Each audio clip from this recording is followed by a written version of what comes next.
r/Askreddit by Reddit and chill. What restaurant do you refuse to eat at and why? Chili's. I went a few years ago with my mom and made the horrible decision to get a side of chili lime rice. I ate maybe 3 bites because it didn't taste good.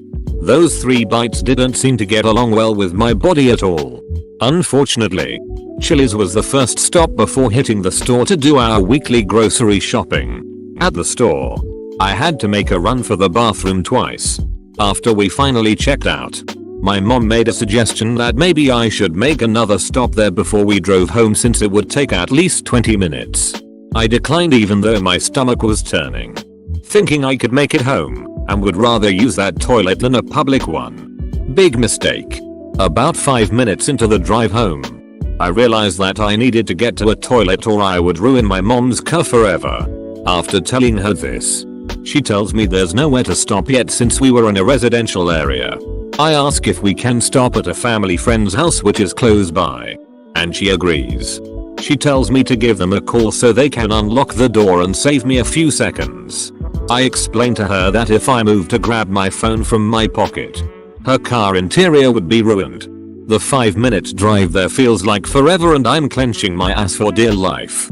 We finally get there and I bolt up the porch stairs to knock on their door. No answer. At this point, I'm desperate. I knock again and finally hear someone coming. Right as the door opens, my ass muscles give out. The friends stare at me as I spew liquid shit all over their porch. I'm just standing there still making a mess everywhere and the husband grabs a hose to start spraying me and his porch down. I'm so glad I read all of this. Any self-serve buffet. Kids are nasty and not all parents watch their kids. Saw a kid lick a serving spoon and put it back. Glad I caught it, but imagine how often it isn't caught. This is the number one reason I refuse to eat at buffets. We used to go a long time ago. Went when our own kids were young. But they weren't allowed to go up by themselves and we explained that they have to point things out and use their words because it would be gross to touch the food because the food is for everyone. They totally understood. But we saw kids licking spoons, putting their fingers in food. One time, this kid goes up to the dessert bar and grabs 2 parfait cups full of jello and covered in whipped cream. He picked them up by putting his fingers in the top and gripping the cups. So, his fingers are in the whipped cream and jello. He starts walking to the table and his dad is shaking his head and telling him no. He tells him to put the cups back. The kid does. I was so grossed out. Someone at those desserts, having no idea that some kid had his fingers in them. The sad thing is, we saw adults who were just as bad, sneezing, coughing, lifting spoonfuls of food to their nose to smell it and then putting it back. I don't want food that someone sniffed all over. One time we were at this fancy brunch buffet we sometimes went to and we saw a family take an entire platter of cookies and small cakes to their table and eat it. Like, those were for everyone, but they just picked up the giant platter and took it. We haven't been to a buffet in at least a decade. I don't trust people. 7 or 8 years ago, I was at a big medical trade show in Anaheim, CA, and after a day of hanging out in the vendor booth, I decided to have dinner at Bubba Gump Shrimp. About 4 or 5 hours after eating there, I came down with the nastiest case of food poisoning I have ever experienced. Alone in a hotel room after hours of throwing up, I called an ambulance, which I couldn't afford but was desperate for help. The doctor at the hospital thought shellfish fit the profile. For some reason can still eat shrimp, but never again at Bubba Gump. This has happened to me at Outback Steakhouse, though I probably shouldn't have ordered steak and lobster when they have a promo for $20. My dad placed a family boycott on Chili's because they had terrible service once and refused our never used gift cards. About 15 or so years later my dad was forced into going to Chili's while on a business trip and put an end to the boycott. Then he spilled ketchup on his pants and announced the boycott was back on. In my 22 years I think I've been to Chili's 3 times. And there is one down the road from me. The boycott was back on. Your pops is a funny man. There is a local Mediterranean all-you-can-eat place that I have never eaten at and refuse to try. But not for the reason you probably think. It was in a weirdly dingy, Broken down building that never has anybody parked out front and has almost never had anybody in it. This place is surrounded on all sides by significantly nicer restaurants and businesses, which just makes it stand out even more. Here's the real kicker for why I don't go in. This place is near where I work, so I have literally seen it every day. In the 7 years I've known of its existence, almost every restaurant around it has folded and gone out of business at least once before coming back as something else. Yet this place has somehow survived despite having no obvious signs of doing business. I believe it's a money laundering front. My suspicions have doubled since last year when the building they were in got a suddenly an upgrade and renovated the building to be much nicer than every building around it. Again, this is at a place where I think I have maybe seen a dozen people parked outside of. Ever. Yeah. Around here. It's the Chinese restaurant. Completely surrounded by vacant buildings. Empty parking lot. But still there. Someone new to the town ate there once. Said the food wasn't that good. And that they had the feeling that the staff wanted them out of the restaurant as soon as possible. And not in the I don't wanna do any work sort of way. Golden Corral. We've got a family joke where if someone recommends a restaurant we wait until later in the conversation and ask if they like Golden Corral. If they say yes, we never try the place they recommended. The worst part is the chocolate fountain. Public chocolate fountains should be illegal. My dad refuses to eat at Papa Murphy's because when I was in high school I applied there, had an interview, and was told I was hired and that they would contact me with starting info. Then never contacted me. Lucky you. Not any in particular, but there was one case worthy of bringing up. Was on the road from the airport to our lodgings in Jacksonville area. Wife wanted to eat, so we saw Denny's and stopped. I went into the bathroom to freshen up. While doing my business, I noticed the 2 stalls were occupied. No big deal. I finish up just as the one guy leaves. In the mirror I see him, with the cook's apron on. Didn't stop to wash his hands. I got out and immediately got my wife to leave with me. That was also the plot of a Seinfeld episode. Golden Corral. Possibly the grossest and saddest restaurant I ever ate at. Not to mention the prices were astronomical for such subpar food. My grandfather was known for overstatement. If he enjoyed something, it was the greatest thing ever. If someone was intelligent, they were the smartest person ever. You get the idea. So one day, he was telling me about this restaurant in town that he and his wife had tried. And it had the best food ever. I asked where, expecting that maybe it was a new joint that even if it wasn't the best, was probably worth checking out. His answer: Golden Corral. Okay. Grandpa. That was one recommendation of his I didn't take. I'll preface this by saying I absolutely love sushi. Or loved. For a time. Over a year ago now. I went out for sushi with my so and some friends one Friday night at a local place we just discovered and thought, wow. This place ain't bad.